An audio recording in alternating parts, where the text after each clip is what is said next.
I just want to apologize to Mike's mom and Josh's mom.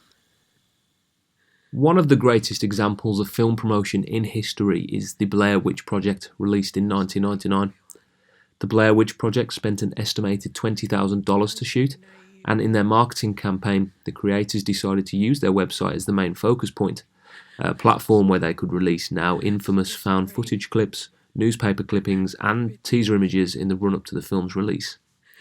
In total, the Blair Witch Project reeled in over $248 million, packing out screens and creating real uncertainty. The question at the time was, is this real or not? Now that was a long time ago, and marketing has evolved alongside social media. You're no longer just plugging a website, you're plugging a Facebook account, a Twitter account, an Instagram account, and any other platform that might be in vogue. Marketing a film in the same way as Blair Witch would be fairly hard to replicate with modern audiences. The impact of the original concept has been diluted by imitation campaigns and a changing attitude to marketing in general. However, there are still some important lessons that can be learned from Blair Witch that apply to film promotion. Perhaps the most important thing to remember is that originality is key. If you work from a unique angle and put all of your efforts into the channels that are resonating with audiences, you can evoke strong emotions from your viewers, which is more likely to keep them engaged in the long term. This means they'll be interested in any future marketing and eventually the film itself when it releases.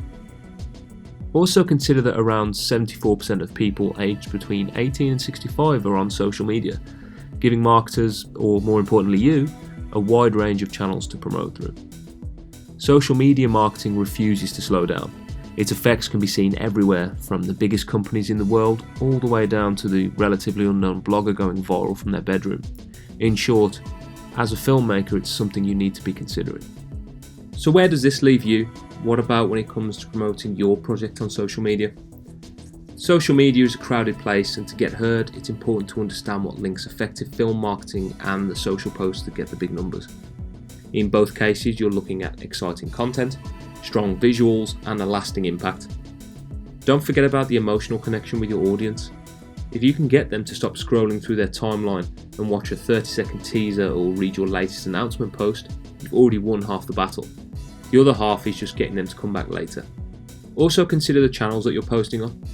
Vary the content between each platform so that your die-hard fans don't see the same thing day in, day out. Once you've got a nice collection of marketing built up, rotate it throughout your available platforms and check the data to see what performs. If you have behind-the-scenes shots that are performing on Instagram, for example, why not optimize your strategy using this information? Also look at the time you're posting. There's reams of data out there explaining the optimal times for posting on each platform, but generally consider this. More views and clicks will probably occur in the morning when people are checking their social media feeds on the commute.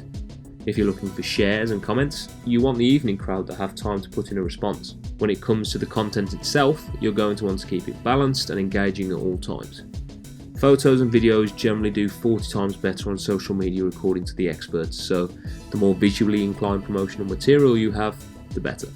Furthermore, while self-promotion is obviously the aim of the game, try not to be 100% all about me.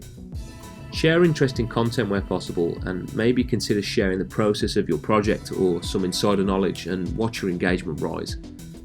Ask questions and start conversations with your followers, particularly on topics related to you and your project. Social media users love to feel included, and you want to encourage that trend. Don't forget to update people on your progress. Tease release dates and try to build up as much interest as possible beforehand. This may sound like pretty simple advice, but it's something that in practice is much harder to keep up with. The trick is to be both persistent and consistent. Also think about what you want to see, share and follow when it comes to your favourite content. If you're halfway through editing a teaser trailer and you realise you probably wouldn't engage with it, move on. That's the best thing about visual promotion, whether it's for films, video games or any other medium. You usually have a ton of content to hand, it's just picking the best bits at the right time. And while we're on the subject of timing, unfortunately that's where luck comes into it. Effective marketing isn't a complete science, and there's always a bit of luck involved. You never know when something might explode and become a hashtag next week. What you can learn from this, hopefully, is a few good practices to take with you into your own social media marketing. Just remember, be ambitious and don't worry too much about having a big marketing budget. The Blair Witch did it with just a few handheld cameras.